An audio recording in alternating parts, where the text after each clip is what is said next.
Hey folks, it's Ardwulf. Welcome. Today we have an unboxing for you of something very special. A most fearful sacrifice, the 3 days of Gettysburg. It is so big I had to move it to put it all in the frame. This is a Herman Luttman game using a derivative of his Blind Swords series called the Black Swan system from Flying Pig Games, and it is a large and impressive product. I believe this is the standard box size for Flying Pig product. I don't know that I've seen anything from them that's springing to mind immediately that is in a different box size, but it is a huge box. And I handed it to my wife, and she's like, "Oh my God, it's so heavy." So it is in fact really heavy. There is 2 huge mounted maps in here. Now I did have a sort of preview of one of the prototype copies way back before the Kickstarter, so check that out if you want to. But this is the live copy, which has been courteously provided to me by the fine folks at Flying Pig Games. So let's take a look. Now, I'm curious enough here that I got out the tape measure. This box is 11 inches wide by 16 inches tall. Where this is going on my shelf, well, I'm not sure yet. We'll figure it out, but I mean, it's a really big product.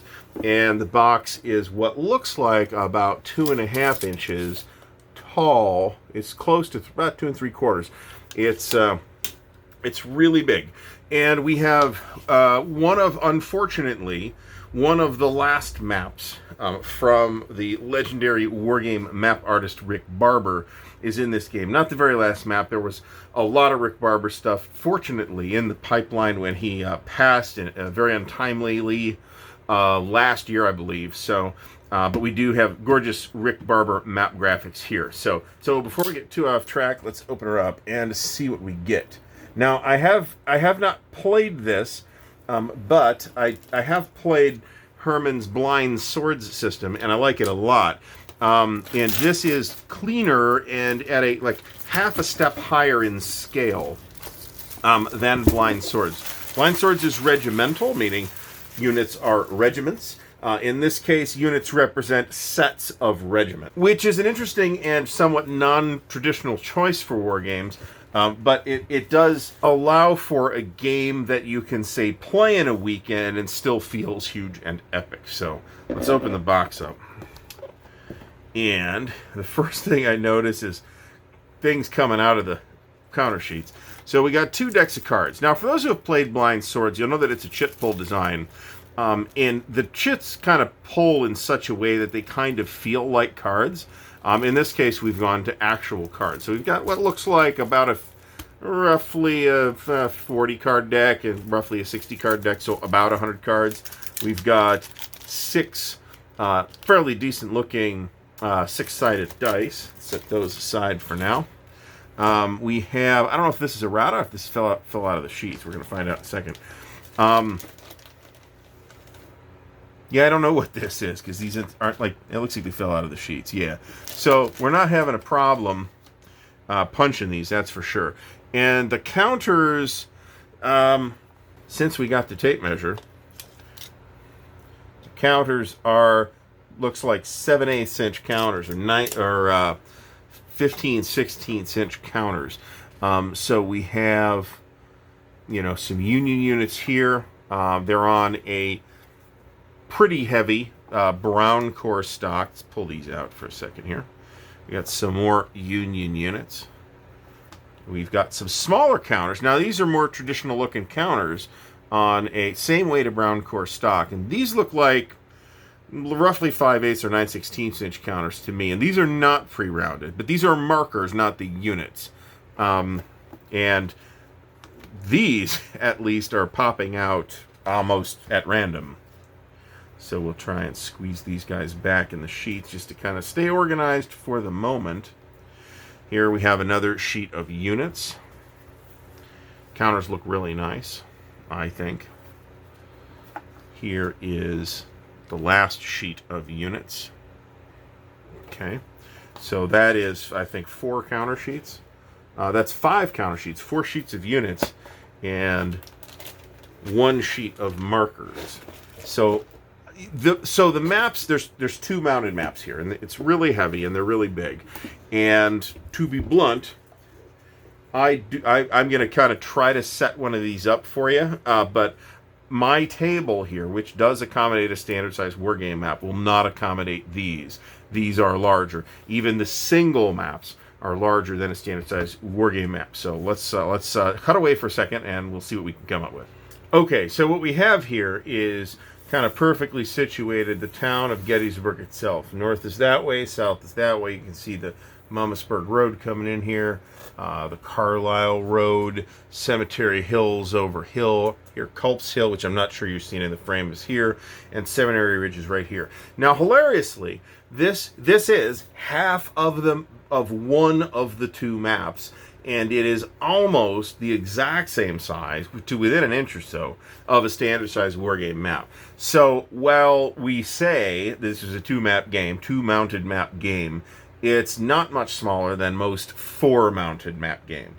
And I have to say, as somebody who has said I have trouble with readability on some Rick Barber maps, we have big hexes here, and the clarity of this map is, because it's so big, really stands out among Rick Barber maps. I think it looks fantastic. I think Barber was an impeccable artist, even if you didn't necessarily like his maps, and I did.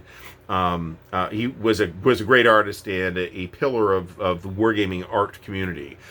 So he will be greatly missed, and this game is a fitting tribute to his memory. And in fact, Flying Pig has been kind enough to include a little slip in every copy of this, talking about Rick Barber, who passed away in 2021. It wasn't that old. So, and Rick was an expert on Gettysburg, right? He was like one of the people giving tours at Gettysburg. So, the game is dedicated to his memory, so that is a great touch on Flying Pig's part. Now, we've got a pack of books and player aids here, so let's take a look at that in this bag. To avoid danger of suffocation, please keep this plastic bag away from babies and children. Do not use this bag in cribs, beds, carriages, or playpens. So, here is the rule book, and it is a full-color magazine-style rule book on glossy, not super-duper glossy, but glossy paper with relatively high text density, but good use of color. There's sort of a textured background, but it isn't overbearing as it is sometimes. The paper is kind of a magazine-style paper, but a thick magazine-style paper and not that super thin stuff. Plenty of examples here. Looks like we're up to 24 pages pretty much. So we pretty much have 24 pages of rules. And here is a comprehensive example of play. Fabulous to see this. I'm going to stop saying that because it is the expectation that wargames will contain these things nowadays. So I will probably won't, but I should really only complain when it's not there. Game designed by Herman Lutman, publisher Mark Walker, map art by Rick Barber, game counters and aids art by Jose Faura, and rules layout by Guillaume Reese.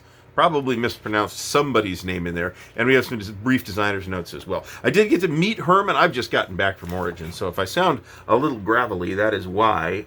And I did get to meet Herman again at Origins.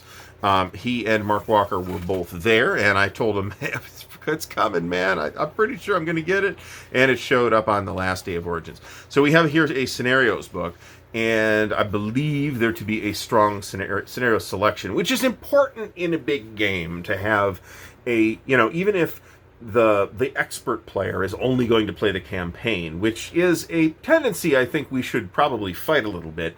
It's always valuable to have small scenarios for people with limited footprints or people who are learning the game. So we have scenario 1, the Slaughter Pen, which is explicitly a learning scenario. We have You Will Be Coming Round the Mountain, which is, it is July 1st, 2 p.m. to 5 p.m., so it's middle of the first day. We have scenario 3, The Devil's to Pay. This will be a small scenario, and of course we'll cover the skirmish between Buford's troops and Heath's troops early on July 1st. Scenario 4, An Unexpected Encounter. This is substantially larger. Into the Whirlpool.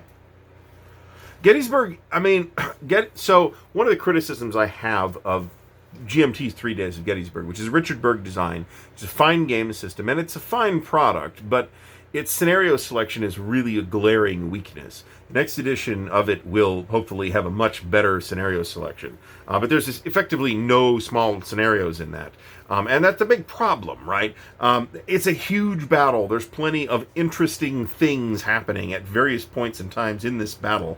So there's no excuse to have a crappy scenario selection. Scenario 6 here is Stand to It and Give Them Hell. Scenario 7 is Long Street Attacks, also the title of a game in the Blind Swords series, which I would sure like to play at some point. Scenario 8, Like Hailstones Upon Rooftops. Scenario 9, The Enemy Is Here. And we are dead halfway through the book.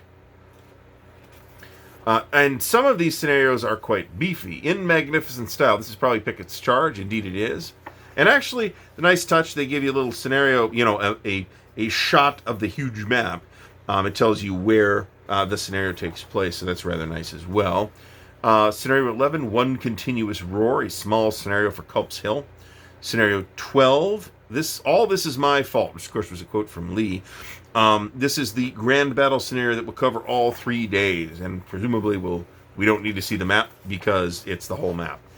So big scenario. One of the interesting things about Gettysburg as a war game is that setup is really easy because it's a meeting engagement. The game starts with very few units on the map, and more units gradually enter as the 3 days go by. Scenario 13 here is Tattered Flag. So even a huge Gettysburg game like Three Dog that we played, it took us 20 minutes to set that thing up, and off the races we went. So we do have a variant where Reynolds lives, General John Reynolds, of course, who was killed on the first day, and who many feel was one of the best field commanders that the Union had at the time. And then here's some notes on the counter graphics. Here is a redirected reinforcement sheet. That's presumably a mechanic. We also have a stack of player aid cards. So let's see what we have here.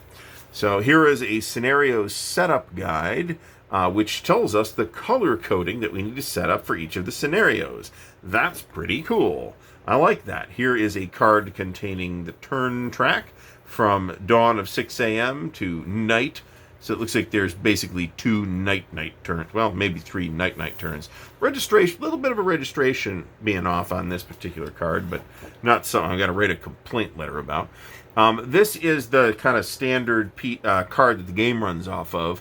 And I gotta tell you, the print is really tiny on this. I don't know, so I don't have the greatest light in this room. That is hopefully a thing that will be remedied soon.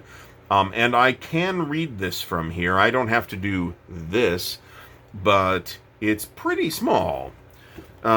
So, I might recommend blowing this CRT up to the whole page and then maybe putting this other stuff on the back.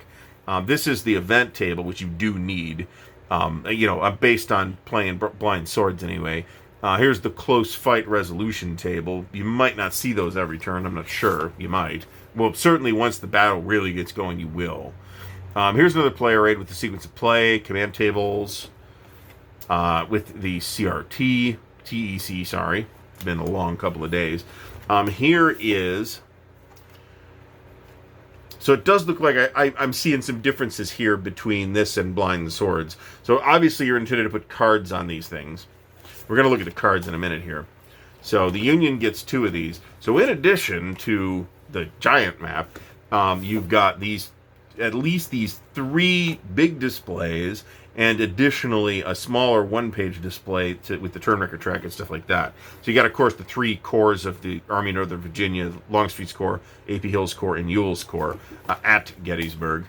Okay, so we got a lot of stuff in here, definitely. Let's take a quick look at the cards. Like I said, Blind Swords, and again, this is not Blind Swords, but it is a related system. These have a sort of nice fabric-y, sort of linen-y finish, but I do feel like there's a bit of a registration thing going on there, at least on some of them. It's like we've got a variety of cards here. I think this is some little info cards. These might be for the priority on there. And the cards, the texture feels good. Okay. And then we've got, I'm going to slide these back in the sleeve here because I don't want them rattling around the box particularly.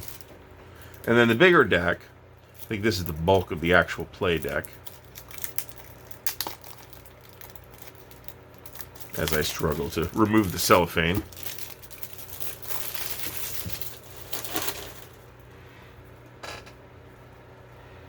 Okay, again, these have that sort of linen finish to them.